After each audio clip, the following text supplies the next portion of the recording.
Two men meet. Clay is a handsome black man dressed like a construction worker and is played by Dennis Haysbert. The other is Vincent, played by Michael Harris as a cadaverous white man in a designer suit. Their first conversation is about how much, as brothers, they look alike, which they absolutely do not. Yet throughout the film, not one character will contest this. It's an intriguing setup, like one of those Shakespearean casting stunts where the male characters are played by women and vice versa. And for the first half hour or so, the gimmick promises to go somewhere. There's a real shocker of a murder that reveals nefarious motives in one of the brothers, and a case of mistaken identity, and a surgical recovery period that surely owes something to the 1960 French weirdo classic, Eyes Without a Face. The plot is an oily, slow-burning jam session of neo-noir and new wave film stylings, but views these with a cool detachment that I'm not sure really works except on a visual level. It's really a beautiful goddamn film, this one. Shot in black and white in Phoenix, Arizona, where the sun burns bright and casts long Japanese shadows through glassy interiors. The real star of the film is probably the photography.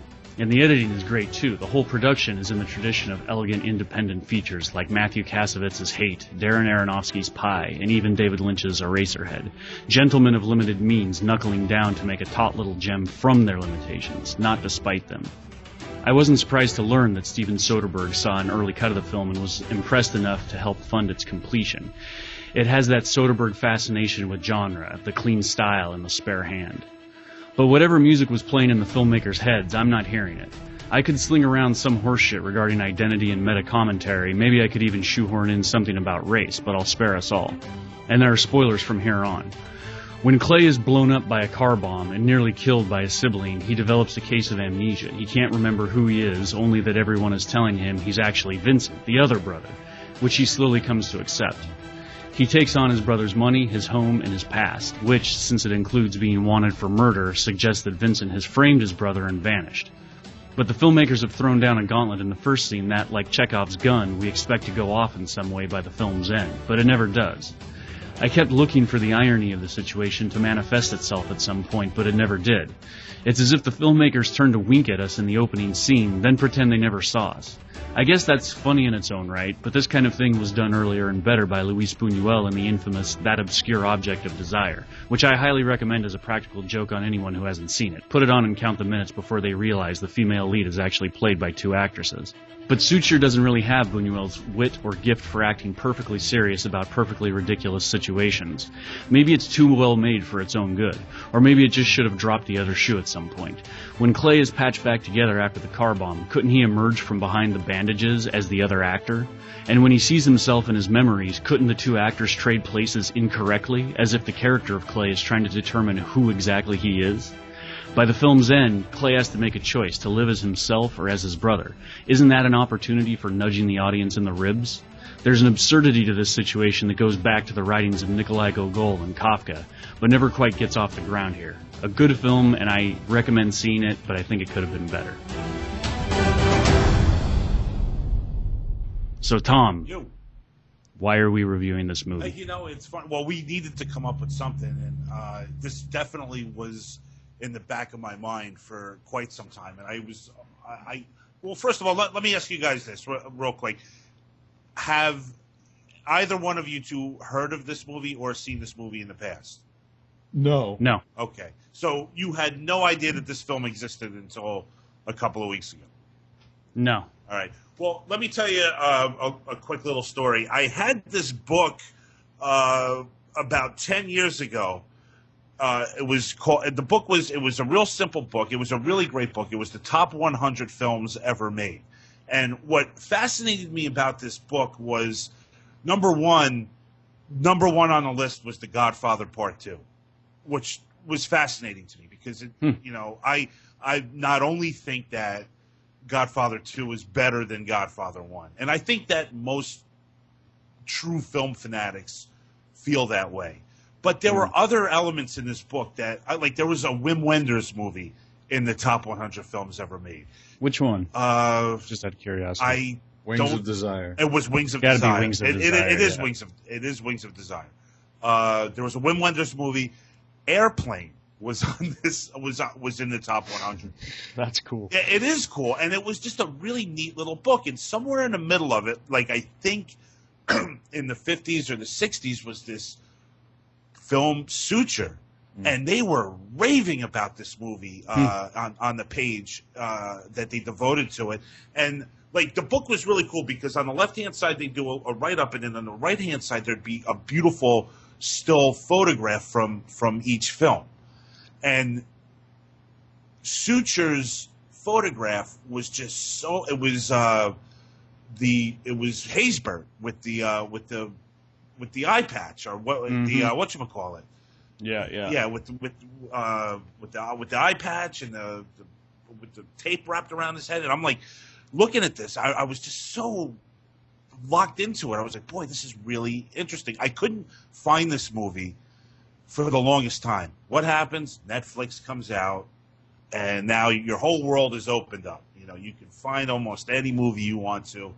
And I think about 2008, 2009, I finally got it in and I watched it, and I kind of wasn't that impressed with it. But I was still interested in it. So I thought, since we do this show, why not throw it on the table at some point? And I'm glad I did, because I think it is a fascinating picture. And the second time I watched it, I kind of was locked into it more. Like I really enjoyed it. But that's how this film came to my table. Well, those books are really interesting, man. I mean, I have a bunch of film books sort of like that, and I do like the film books that are daring enough to go out and put out a film that doesn't make every top 10 list. Right. Because that film didn't put Citizen Kane at number one. You know, like it's being a little bit provocative, which is great, and that's a good reason for bringing this film up. And I am glad I saw it. It's funny. Just to throw this out there, like this, I have a film book that had this film called Clute up there with Donald Sutherland that I watched the other day, and Clute is great. Yeah, man, and it's that's just that's an Alan Pakula, right? Yeah. And Jane Fonda plays a prostitute. Yes, yeah, that was her big Oscar win. Yeah, I've seen that movie a long time ago. Yeah, but it's another one that kind of a lot of films. There's a lot of films that get made, and a lot of them get lost. And it's nice when when you're cine weirdos like us to find somebody like who's gonna throw something out there, and guys like us are gonna go out and look at and try to find it and look at it. So yeah, I do think it is. I think it's an interesting film. This film is to bring it up here, but. Yeah, I don't feel. I think it's really beautifully shot. It is. It's mesmerizing. Yeah, it totally is. And Billy's so right. Bringing up especially that, Aronofsky's Pie. He kind of makes reference to that, and having that kind of similar feel. Well, any really lower budget good black and white movie you can say that about. But yeah, it does have a great look to it. I love the black and white. I really do. It kind of, it's so funny because after watching Breaking Bad and looking at the New Mexico area and the Arizona area, it's it's wonderful in color, but it works in this movie. The black and white really works in this movie. Yeah. And it's obviously important too that it's in black and white because of the subject. Right. Yeah, it reminded me of the opening scenes of Psycho, which are also shot in Phoenix. And the thing I came away from this film more than anything was I had a sort of a nostalgia because that period of the 90s, the early 90s, when the Sundance was a relatively new film festival, and independent film was in the news a lot, and so you were hearing a lot more about independent films than you had before. Like the Coen brothers say that the whole indie film boom of the late 80s and early 90s is bullshit. Like they said, because they were making independent movies from the early 80s. Why would they say such a thing? That it's bullshit? They said that it was just a media creation, gotcha. Which I tend to agree. I see what they're saying. But that was the thing, is that it was popular, and you were seeing and hearing about films that you normally wouldn't have seen or heard about, I guess. Right. And I had a nostalgia for that whole early 90s period, where the 90s had you kind of go back and you see some of the stuff that you grew up with, and you realize like grungy, gritty kind of stuff was alive and well in the 90s, and it was pretty nice. You know, you watch this movie and you're like, oh man, that's nice. You know, like it's not it's not big budget, it's not glossy. You know, but pre-digital. So these guys are making films on 16 millimeter, which is really nice to watch. You know, and you know, they reading about this film, there's not much written about it actually, but I saw somebody mention this film in relation to another sort of under the radar film called Seconds, which I believe that they get these. That's a Frankenheimer movie. What's that sounds very familiar. Burt Lancaster. And I forgot about this film. I watched this film actually probably in the early 90s. Seconds, and I think that I read about this. Them being influenced by this film Seconds actually, and the way that it's shot. I really need to revisit it, and it's funny because that weird film book turned you onto Suture, which reminded me of a film that I totally forgot about, which is Seconds, which is really worth looking at. And I just put it on my queue, so we definitely got to get. I miss those books so much, Joe, because now when you look, it's always interesting to look at lists because you might find something that you've never even heard of that could be great, and with all these, you know, you do most of a lot of my film reading I do on the internet, and these, you know, and it's like every list is just like, it's like the number one film is Shawshank Redemption, the number two is The Departed. Well, that's why I think it's really important that we bring. I miss those books, is what I'm saying, Joe. Yeah. And what I think is, I could be wrong here, but I'm sure that they're not being made as much as they used to be made.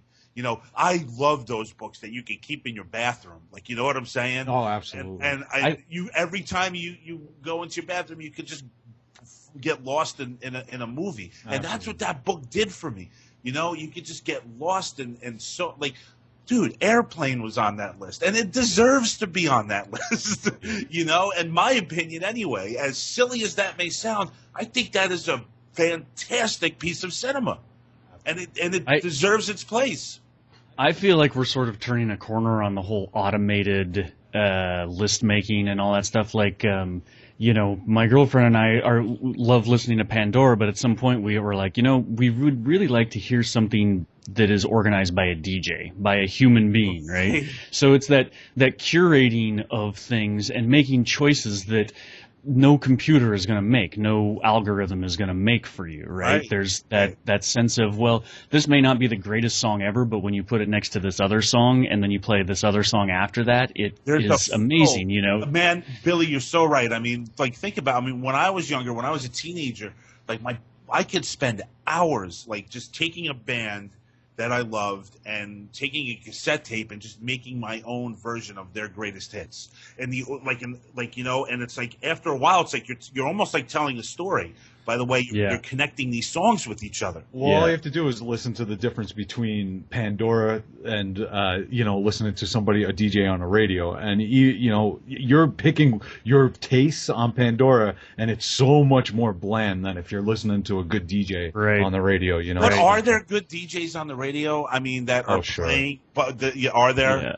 You just have to find good radio. Want to play. Yeah, you got to do a little more digging. There are. Well, you probably always had to have to do digging, you know. But it was a lot easier though 20 years ago, Billy. Like, you know, you had a wider variety. You to could choose just turn from. on FM 106.3 down here. Joe knows that station. You know, I mean, and you could. You know, they gave their DJs carte blanche. Like, you know, there were a couple songs that they had to play at the, you know, maybe a song at the top of the hour that they were trying to push, but they basically could play whatever they wanted to play. Well, they're still out there, and there's internet radio actually now too, which is What's internet radio, Joe? well, there's people putting out podcasts and stuff all the time as well. So do you use the term, like, when you explain to someone, like, you know, that you're a part of the cutting room? Do you say that it's an internet radio show, or do you use the word podcast? Well, no, there is a difference. There's internet. There is internet radio actually. So there is a difference between podcasts. Which we have nothing to do. But anyway, that book that I was talking about also wrote this movie in there, One False Move. Oh, that's Carl Franklin. That's a fucking great That's not a good movie. It's not a great movie, but I love that movie. It's not great. That but Billy scene Bob, when they get pulled over by the cop, and Yeah. the dude in the back seat is like, "We're not going to do anything unless he does something for." I love that scene. Yeah, I there's find good that- stuff in there, but it's just It's a really absorbing movie, but that reminds me. Yeah, I mean that reminds me of that Jason Patrick and Bruce Dern film noir. Yeah. You guys know the one I'm talking I about? watched it recently, actually. What the hell is that? What? Not Rush. That's Jennifer. Jason. Well, there is another one in that vein, Red Rocks West. Right. But There's Joe, another great I one. think So there's that like gray genre of like the 80s and 90s neo noir. yeah. Romeo is Bleeding. Oh, that's great. After Dark, My Sweet. That's the name of that. Oh, that's right. That's it. For my money, that's one of the best film noirs of the last like 30 That years. is a good one, man. That is a Yeah, good one. yeah. And you guys both have a problem with One False Move. Not to get back to that, but you both don't like it. That's what I'm hearing. I saw it. It was funny because I had seen it and it didn't make an incredible impact on me. But then he mentioned it in the book, and I was like, did I watch that movie? You know what I mean? It had been 10 years or whatever. Right. And then I went back and watched it again. And I was like, it's pretty good. But it's just neat because I think the guy's point in including it in that collection was that it just represented this like this understated moment in these people's careers where, you know, some of them would never go on to make anything bigger, and some of them, and Billy Bob Thornton obviously would. So I mean, it's just an interesting moment in time. You know. Well, he wrote that movie, right? Billy Bob Thornton. I think so. Yes. I'm pretty sure he he did. Yeah. I actually remembered it wrong. I thought you guys were talking about that god-awful Jeff Bridges remake of Out of the Past. Oh, I haven't Do seen. you remember that I one? haven't seen With the Phil Collins song? I think I did. Oh, what? Against All Odds? Against All Odds. I always used to get those. That's for some reason, That's a Taylor Hackford movie. I used to get those two movies really confused. One False Move is not bad, actually. I actually kind of enjoyed it, but it is like not terribly like it doesn't leave a really strong impression, but it's nice. Like it's nicely written in the way that it's kind of those classic stories of the evil of the city, you know, works its way into a small town. It's a really solid B movie. You know what I mean? And yeah, it's a nice film. But anyway, this film is actually really good too, man. Well, not really good, but it's a good under the radar film. This Suture, and you know. the thing I'd love to turn people on to hopefully getting a copy of this and watching it. Did either of you two get any kind of a read, or can you figure out exactly what these filmmakers were thinking about with the I have a theory. with the Haysbert Harris, because I don't have any theory. I've seen this movie twice. I have a little theory. It has nothing to do with the film, but I figured if maybe one of you two could come up with something interesting for our listeners, so when they do get a chance. You're talking about it. why they cast and why every yeah. character in the All right, film. let me put this out oblivious. there. Let me put this out there. So you're about to make a film, and you want to go and make a film that looks like Seconds, and they were talking about I think they were influenced by some of these Japanese films that had to deal with the amnesia and stuff. And they have an idea about a film that they want to make, and they're scraping together money, and they like noir, and then there's amnesia. So they come up with a script that's about amnesia, right? It's pretty common in film noir. It's been done a lot, right? This amnesia stuff. And so they have this script, and they're like, something's missing. And then one of them, probably drinking, has an idea, and we're like, why don't you cast one of them as a black guy? That's great. So you think it's just a couple of dudes sitting around just trying to come up with something just different? Think about it. Listen, think about it. I have a variation on that. Think about the actually. film. The film would work perfectly well if the brothers did look alike. Like it would work just fine, almost exactly the way it is, right? Right. It's just if you put the black man in there, it just throws everybody off balance a little, enough. Think about if you're watching to this get movie, to make it stand out. You know what I mean? Think about if you're just watching this film and you're not willing, like you're just a typical like movie watcher. And something like this, it's got to drive the average person crazy. Well, yeah, and you know what? Listen, even if I'll tell you, I'm sure a lot of people can't handle this. Of course, man, you can't get around it. But the thing is that these ideas and these notions of identity are never really explored fully, or they never become really illuminating in any like really stark way. You know, there's nothing like really groundbreaking or earth-shattering the way like David, you know, look, not everyone could be David Lynch, but you know, David Lynch is always doing shit with identity, you know, and like Billy said in his review, well, he kind of does it in Lost Highway, right? And Mulholland Drive, and, right? Yeah, I've never seen Mulholland Drive. Shame on me, but I've not watched that yet, and I will at some point. Yeah. But I remember specifically he does it. He definitely does. He does it in Lost Highway. I remember that. Well, yeah, and Brunel, like Billy was saying, did it in the obscure object of desire. But anyway, so you have these ideas of identity and amnesia, which work pretty well, and they work well in every amnesia film, especially amnesia film noirs, when you know the hero's on a quest to go and find out what his identity is, right? And it works perfectly well, but in the 90s when, you know, you have this sort of, you know, you have an indie film, why the fuck not? Make it a black guy. Maybe it'll get you more attention. Maybe. That's just it's just a theory. But what is, I mean, can you get behind that just to do it to get attention, to sell your movie? Oh, sure. I mean, yeah, sure. Yeah, sure. Yeah. Both of you can get behind that. I mean, no. I have a variation on Joe's theory. I think that there's two possibilities. Let me add two possibilities to that. So, option one, drunkenness. Option two, they were in the process of casting the movie, and the two best actors they had ended up being these two guys, and they were like, shit, well, but if they're going to be brothers, that means we have to go find another guy to, you know, play the brother of Dennis Haysbert, blah, blah, blah, or we have to do a twin thing. And then eventually they just, at some point they went, wait a second, let's just cast both of them as the brothers. So, like, that idea just came to them. And then the third option is, at some point they thought it was a really funny idea that they were going to shoot a movie in black and white, and then the ultimate pun entered their minds, and they just went with it. Right. So either way, it's an after the fact kind of. I think the script was written, and then that was thought of. That's later. what I thought too. Yeah. But we could be full of shit. Yeah. Everybody could be full of shit. But the thing is, I mean, the thing for me is that in a weird way, the movie's kind of successful because it bothered me through the whole movie, right? So I'm a pretty good average viewer. Like I like arty shit and all that, but I also, you know, if you're gonna do something, I expect some sort of delivery, some sort of payoff, you know? And so the whole movie, I'm sitting there, I'm waiting for the other shoe to drop, because basically in the opening scene, they've just broken the wall, right? They've just, you know, turned around and looked at you, the audience member, and said, yeah, we know this is bullshit. You know, it's like the actors have come off the stage. And so they've already said that, and then they don't do anything with it through the rest of the movie. The rest of the movie just plays like a straight thriller, right? So it's like, a straight thriller with like Cronenberg-esque or Kafka-esque sort of identity, existential, you know, musings sprinkled throughout, right. You know.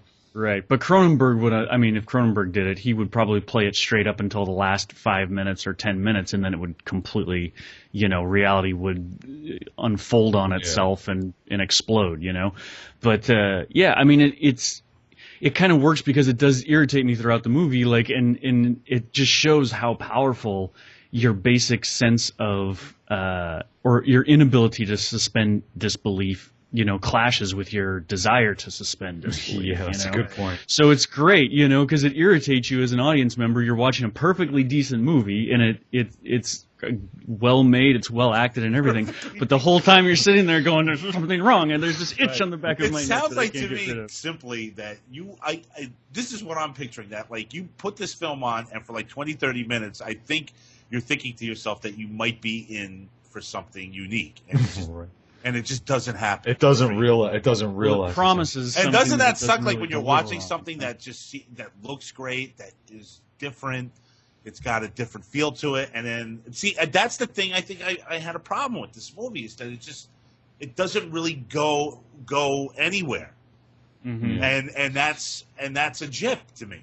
And I think it would have been, like I said in the review, I just think it would have been a simple matter of fucking with the editing. You know, like you film you know, and this is, I mean, this is largely influenced because of doing co-writing projects with Joe, or just, you know, hearing it about, you know, or giving him advice on stuff that he's written. But you know, Joe, you do this kind of stuff a lot in your scripts, you know, where you don't have a lot of money, so, you know, film the same scene twice with different actors, and then fuck with people's heads in editing. You know, you cut back and forth, and, you know, you start playing with it, you know, and you know what I'm talking about? Yeah. Well, you could.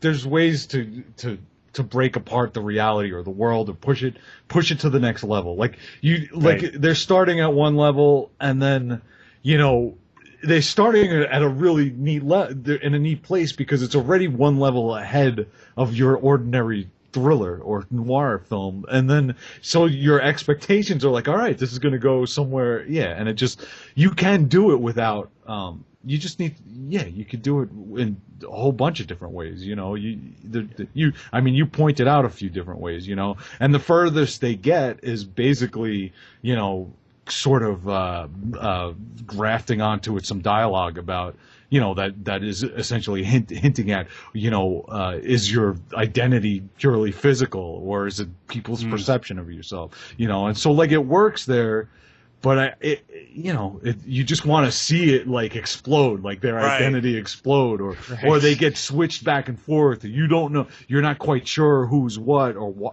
how that happened, or like maybe it's everybody else's problem. Like maybe everybody else starts seeing the world as if like they're all, you know what I mean? Are you Like, talking about like a Twilight Zone moment, or something that pushes it over. You know, that you nailed it, Tom. This whole thing, it had a great Twilight Zone feel through the first, you know, 45 minutes or whatever, and that's what I was sort of expecting, was that Twilight Zone type twist, you know, like, not, and I hate that, you know, there's too many twists these days, but with a movie that has an intriguing premise like that, you kind of, you know, you sort of promised a twist, then when it doesn't show up, it's like, So we gotta going back to the theories, it just has to be them having too many drinks and saying, well, this would be just a neat thing to do. Now, remember, there are two directors here. You know, too many chiefs sometimes. You know? Well, sometimes that works against you, where because you start getting a little giddy, and, you know, exactly. like an idea, too funny, yeah, like a late night idea gets it. You know, you start egging each other on. Isn't it so true? Every time I've collaborated, like, you know, with my brother, we could take anything I could come up with a serious idea, and then we could approach it seriously an hour into it. It's like it's a spoof. Like, you know, it's a comedy. It's just a joke. Well, because you get it. Yeah, I see. Yeah, it becomes an inside joke, and that you can run with it. Yeah. Well, the idea just because, you know, we just start making fun of, you know, this. Like, we'll have a serious idea, and then we just wind up twisting it around and making fun of it. You know. Yeah. It's ridiculous. And again, I think you're both right on with these two, probably just trying to mess around, just trying to do something different, trying to bring attention to those. Yeah, and I think it has a lot to do with just what, you know, this classic structure of drama and the 3-act play is that, you know, in the third act, it's almost built into us and our expectations, no matter what it is that there is some sort of revelation, you know, that revolves. That's thematic in nature. So there's something that's illuminating or surprising. It doesn't need to be some really overt twist per se, but something that's revelatory that happens in the final third of the film. You know what I mean? And that just doesn't happen. It becomes you know, something that's very familiar from the noirs of, you know, all of years past. You know, right. Totally worth checking out, though, Joe. What I totally worry about is that there is some absolutely brilliant, subtle twist within the movie that I somehow missed, right. And like it worries me. Like at the end of the movie, I was like, "Oh crap, I missed it." Like, do I need to go back and watch this? And so far, I haven't seen anything written about it that like someone has uncovered the hidden meaning of the movie, but I don't know. Maybe it has to do with the Illuminati. That's right. Well, hopefully we'll have this up on YouTube. Yeah, they'll tell us during the summer, and people will explain to us what we're missing.